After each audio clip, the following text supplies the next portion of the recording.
नमस्कार दोस्तों, ज्ञान सलाह एकेडमी में आपका स्वागत है। इस वीडियो को शुरू करते हैं। भारत के संविधान के संदर्भ में राज्य के नीति के निर्देशक तत्व के संदर्भ में निम्नलिखित कथनों पर विचार कीजिए। पहला कथन है कि राज्य की नीति के निर्देशक तत्व विधायिका के कृत्यों पर निर्बंधन करते हैं।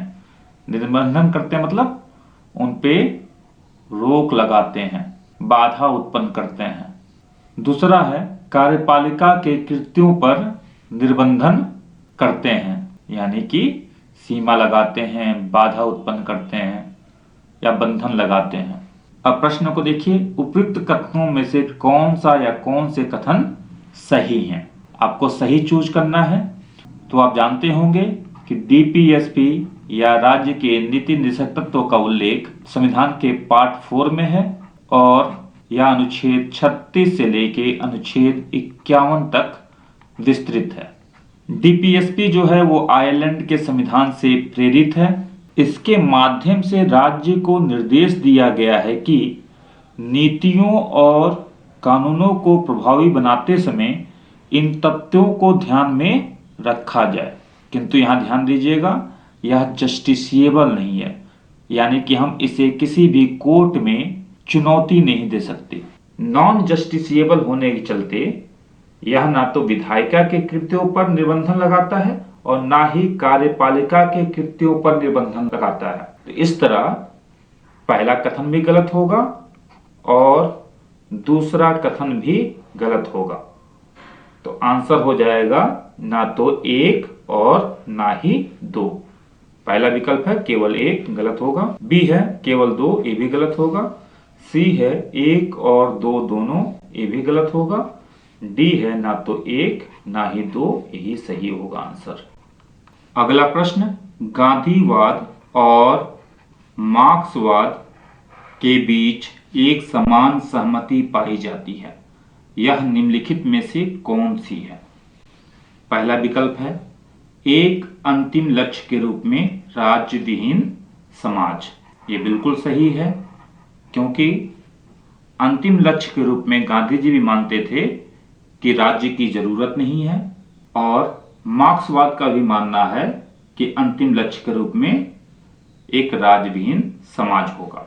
लेकिन गांधीवाद और मार्क्सवाद दोनों के कारण अलग अलग हैं, तो ये सही होगा ए। लेकिन अभी आगे के विकल्पों पर भी हम विचार कर लेते हैं, क्योंकि यूपीएससी बहुत ही क्लोज विकल्प देता है।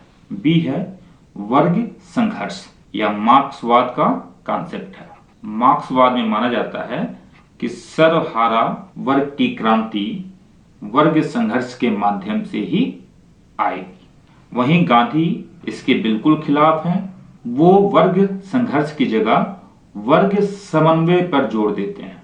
तो यहाँ पे दोनों लोगों के रास्ते अलग अलग हैं, दोनों विचारधारा के रास्ते अलग अलग हैं। सी निजी संपत्ति की समाप्ति।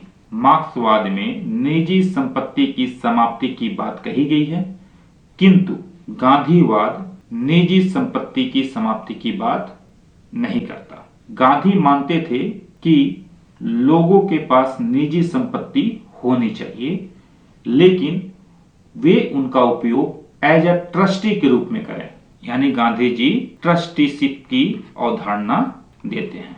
अगला विकल्प है आर्थिक नियतिवाद। आर्थिक नियतिवाद का मतलब है कि समाज की जो अन्य संरचनाएं हैं वो सभी अर्थव्यवस्था से निर्धारित होती हैं।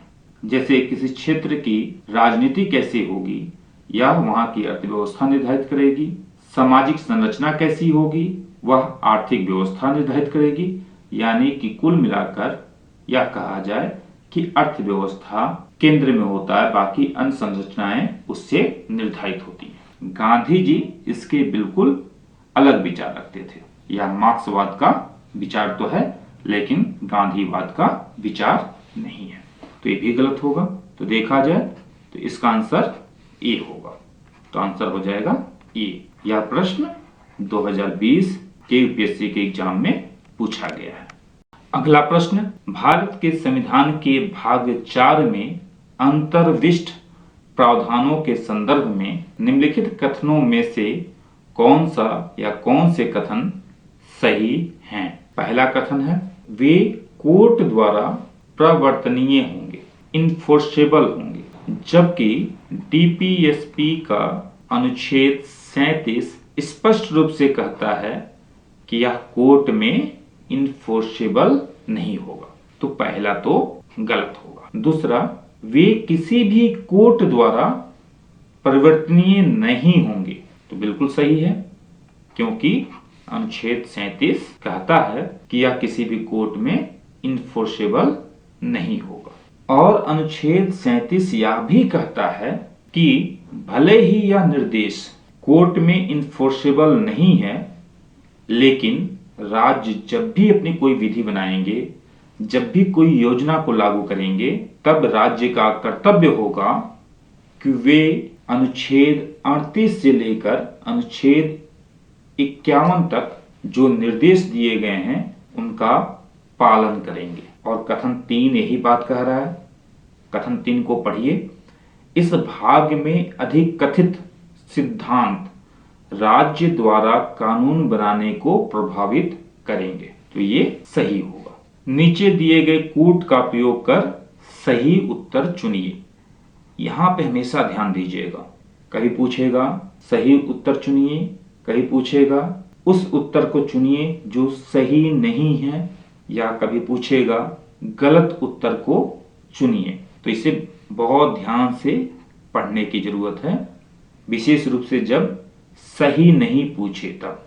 ए केवल 1 गलत होगा, बी केवल 2 ये भी गलत होगा, सी केवल 1 और 3 ये भी गलत होगा, डी केवल 2 और 3 यही सही होगा। अगला प्रश्न है, भारत में न्यायपालिका का कार्यपालिका से पृथक्करण किससे व्यादेशित है? यानी कि आसान भाषा में किस अनुच्छेद में लिखा गया है कि न्यायपालिका और कार्यपालिका अलग अलग होंगे? यह प्रश्न 2020 में पूछा गया है। संविधान की उद्देशिका द्वारा, राज्य की नीति के निर्देशक तत्वों द्वारा, 7वीं अनुसूची द्वारा, परंपरागत व्यवहार द्वारा। तो इसका उत्तर होगा बी डीपीएसपी द्वारा, क्योंकि अनुच्छेद 50 स्पष्ट रूप से कहता है कि कार्यपालिका और न्यायपालिका पृथक पृथक होंगे। अगला प्रश्न, मूल अधिकारों के अतिरिक्त भारत के संविधान का निम्नलिखित में से कौन सा या कौन से भाग मानव अधिकारों की सार्वभौम घोषणा, जिसे 1948 में अपनाया गया था, के सिद्धांतों तथा प्रावधानों को प्रतिबिंबित करता है या करते हैं? 1 उद्देशिका, 2 राज्य की नीति के निर्देशक तत्व, 3 मूल कर्तव्य। नीचे दिए गए कूट का प्रयोग कर सही उत्तर चुनिए। हमें सही उत्तर चुनना है इन 3 कथनों के सहायता से। उद्देशिका में सामाजिक, राजनीतिक और आर्थिक न्याय की बात कही गई है, जो कहीं ना कहीं universal declaration of human right से जुड़ता है। वहीं राज्य की नीति के निर्देशक तत्व आर्थिक और सामाजिक लोकतंत्र की स्थापना करना चाहता है। तो बी तो एकदम स्पष्ट है कि यह मानव अधिकारों की सार्वभौम घोषणा करता है। 1 में जस्टिस के चलते या मानव अधिकार की घोषणा से जुड़ जाता है। मूल कर्तव्य में जो 11वां कर्तव्य है वह स्पष्ट रूप से कहता है कि प्रत्येक माता पिता या संरक्षक की जिम्मेदारी होगी, कर्तव्य होगा कि वे अपने बच्चों को शिक्षा उपलब्ध कराएं। तो ये भी सही हो जाएगा, क्योंकि मानव अधिकारों की सार्वभौम घोषणा में शिक्षा महत्वपूर्ण तत्व है। तो इस तरह देखा जाए तो तीनों सही होगा। तो ए विकल्प है केवल 1 और 2 नहीं होगा, ये बी है केवल 2 ये भी नहीं होगा, सी है केवल 1 और 3 ये भी नहीं होगा, डी है 1, 2 और 3 यही सही होगा। तो आंसर हो जाएगा डी 1, 2 और 3। अगला प्रश्न है, राज्य की नीति के निर्देशक तत्वों के बारे में निम्नलिखित कथनों पर विचार कीजिए। यह प्रश्न 2015 में पूछा गया है। पहला कथन है, ये तत्व देश के सामाजिक आर्थिक लोकतंत्र की व्याख्या करते हैं। बिल्कुल सही है, डीपीएसपी का उद्देश्य ही है सामाजिक आर्थिक लोकतंत्र की स्थापना करना। तो एक सही है। इन तत्वों में अंतर्दिष्ट उपबंध किसी न्यायालय द्वारा प्रवर्तनीय या एनफोर्सिबल नहीं होंगे। ये भी सही है। अनुच्छेद 37 स्पष्ट रूप से कहता है कि डीपीएसपी किसी भी न्यायालय द्वारा प्रवर्तनीय नहीं है। उपयुक्त कथनों में से कौन सा या कौन से कथन सही हैं? सही पूछ रहा है तो सही हो जाएगा 1 और 2 दोनों।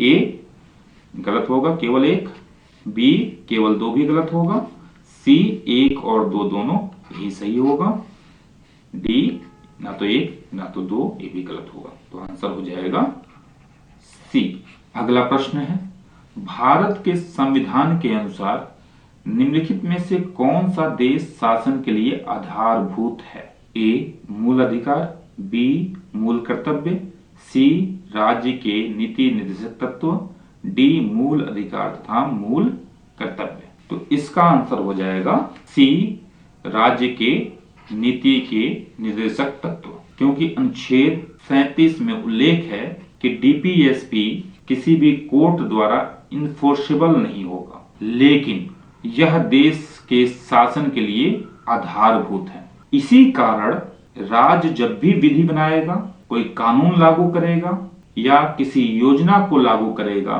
तब वह डीपीएसपी में उल्लेखित निर्देशों का पालन करेगा। यह प्रश्न 2013 में पूछा गया है। अगला प्रश्न है, भारत के संविधान का कौन सा भाग कल्याणकारी राज्य के आदर्श की घोषणा करता है? यह प्रश्न 2020 की परीक्षा में पूछा गया है। ए राज्य की नीति के निर्देशक तत्व, डीपीएसपी का उद्देश्य ही है सामाजिक और आर्थिक लोकतंत्र की स्थापना करना। अनुच्छेद 38 से लेके 51 के बीच में इसमें राज्य को निर्देश दिए गए हैं। इन निर्देशों में से ज्यादातर निर्देश कल्याणकारी हैं और इसके लागू करने से राज्य की प्रकृति कल्याणकारी बन जाती है। तो ये तो सही होगा। आगे भी देख लेते हैं। मूल अधिकार, हालांकि मूल अधिकार में भी कई जगह कल्याणकारी उपबंध किए गए हैं, जैसे अफर्मेटिव एक्शन के संदर्भ में अनुच्छेद 15, 16, अनुच्छेद 17 अस्पृश्यता के अंत में, अनुच्छेद 21 ए शिक्षा का अधिकार। लेकिन मूल अधिकार का जो मूल उद्देश्य है वह राजनीतिक लोकतंत्र की स्थापना करना है, लोगों को अधिकार प्रदान करना है और राज्य के ऊपर अंकुश लगाना है, निर्बंधन लगाना है, ताकि राज्य निरंकुश ना हो जाए। सी उद्देशिका में भी सामाजिक, आर्थिक और राजनीतिक जस्टिस की बात कही गई है। तो इस तरह देखा जाए तो उद्देशिका में भी कल्याणकारी राज्य की बात कही गई है। मूल अधिकार में भी कुछ हद तक तो है ही। 7वीं अनुसूची मूलतः संघ और राज्यों के बीच में शक्तियों के विभाजन से संबंधित है। इस प्रश्न में ए, बी, सी तीनों आंसर सही हो सकते हैं, लेकिन जो सबसे बेहतर विकल्प है, जो सर्वश्रेष्ठ आंसर है, वह है राज्य की नीति के निर्देशक तत्व। तो हमारा आंसर हो जाएगा ए। आप जब भी यूपीएससी की परीक्षा दें तो अब ये मान के चलें बहुत सारे प्रश्न ऐसे आएंगे जिनके एक से ज्यादा विकल्प सही होने की संभावना होगी, लेकिन आपको हमेशा सर्वश्रेष्ठ आंसर को चुनना है। उम्मीद है यह वीडियो आपको पसंद आया होगा। फिर मिलते हैं एक नए वीडियो के साथ। तब तक के लिए नमस्कार, जय हिंद।